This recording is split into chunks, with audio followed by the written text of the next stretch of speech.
Hola gente, ¿cómo están? Espero que muy bien, porque yo estoy muy entusiasmado de traerles al canal esta inversión que a mí por lo menos me resulta muy interesante y que consiste en los ETFs. Un ETF, según las siglas en inglés, viene a ser como un fondo de inversión cotizado. ¿Qué quiere decir esto? Que funciona muy similar a lo que es un fondo común de inversión, pero a diferencia de este, un ETF cotiza en bolsa. Lo que quiere decir es que nosotros podemos comprar y vender las cantidades y al momento que nosotros queramos. Es un instrumento que es ideal para las personas que por ahí no tienen ganas de dedicarse todos los días a la bolsa, es decir, estar mirando gráficos, estar mirando cotizaciones, a ver cuál conviene entrar, cuál conviene salir. No. Básicamente lo que hace un ETF es replicar la cotización de los principales índices de referencia, como por ejemplo el S&P 500,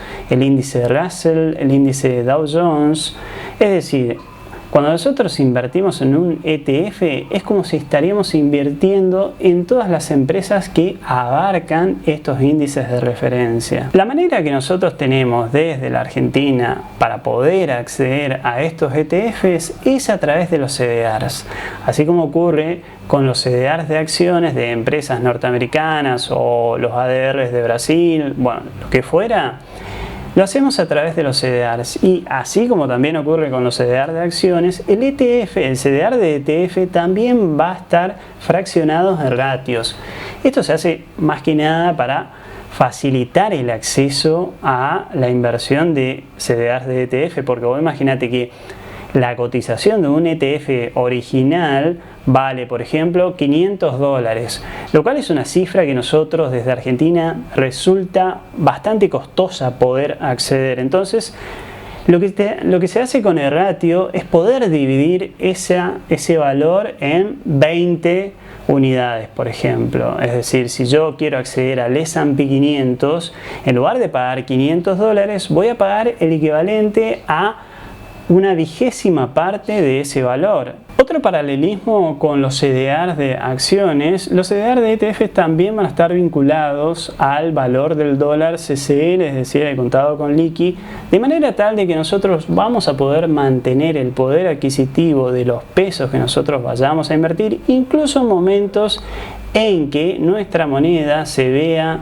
depreciada o por la inflación sea castigada. Así que está buenísimo para poder mantener el poder adquisitivo de la moneda, y obviamente cuando sube su valor, el valor del dólar, vamos a estar ganando por 2. Así que una de las ventajas más importantes de poder invertir en ETF es la posibilidad de que en una operación muy simple nosotros podemos invertir en aquel sector que, según nuestro análisis, creemos que le va a ir bien a lo largo del año. Si por ejemplo nosotros suponemos que el sector financiero va a tener una subida este año, directamente vamos e invertimos en el ETF de empresas financieras. Lo mismo, si nosotros suponemos que al sector de la energía le va a ir muy bien este año, lo que podemos hacer directamente es ir e invertir directamente en el ETF que abarca a las empresas del sector energético, que es el XLE, por ejemplo. Esta simplicidad de invertir en ETF nos da la posibilidad de que nosotros, como inversores individuales y pequeños por lo general, evitemos estar invirtiendo en cada una de las empresas que componen cada uno de estos índices, porque pues imagínate, sería muy engorroso y muy caro estar invirtiendo en cada una de las empresas que componen los índices. Cabe aclarar que la proporción de inversión que se hace en un ETF no siempre es la misma en todas las empresas que abarcan a ese ETF. O por ejemplo, imagínate que si nosotros invertimos en un ETF del S&P 500, por supuesto que no va a estar dividido en la misma proporción para las 500 empresas la inversión que nosotros hagamos, no, obviamente que no.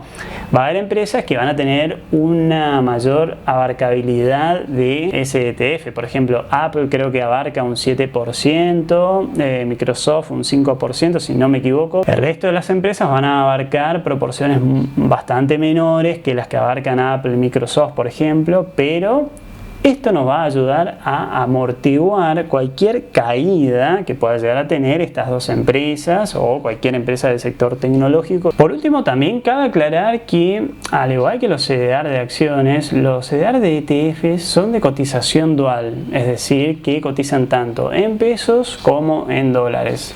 Es decir, que si nosotros queremos ingresar a algún ETF desde pesos, es decir, nosotros tenemos un sobrante de pesos y queremos invertir en ETF, lo podemos hacer con los pesos. O bien, si nosotros tenemos un saldo en dólares que lo queremos usar para no dejar parado en una caja de ahorro en dólares, directamente lo que hacemos es invertir en ETF de dólares. Al ser instrumentos de cotización dual, acordate que también podemos comprar dólares con los ETFs, así como lo hacemos con la operatoria de bono, bueno, también lo podríamos hacer con los CDR de ETFs. Y ya para resumir, ¿qué función le podemos dar al ETF? Es un instrumento que es ideal para diversificar la cartera y así disminuir un poco el riesgo que podría traer aparejado la inversión en inversiones particulares.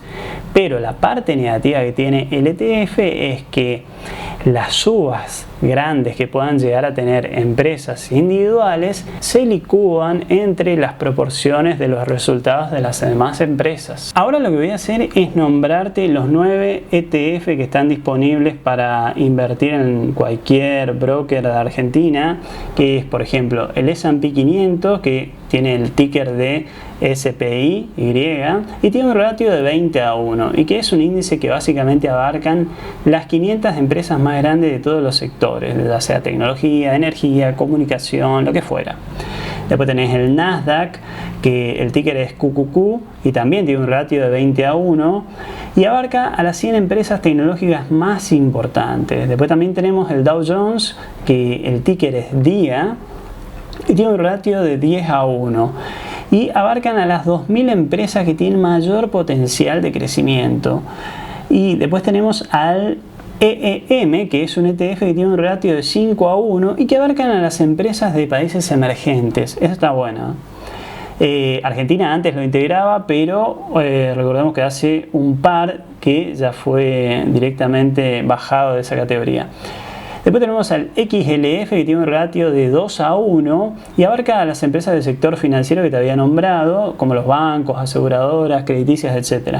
Después tenemos también el XLE, que tiene un ratio de 2:1 y abarca a las empresas del sector energético. Después tenemos también el EWZ con un ratio de 2:1 y abarca a las empresas de Brasil, es decir, son los ADRs de empresas brasileras.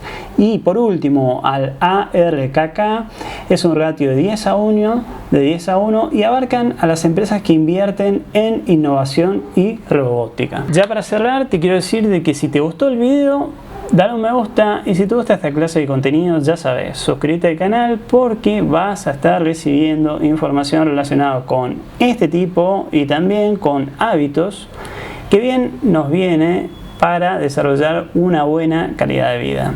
Nos vemos.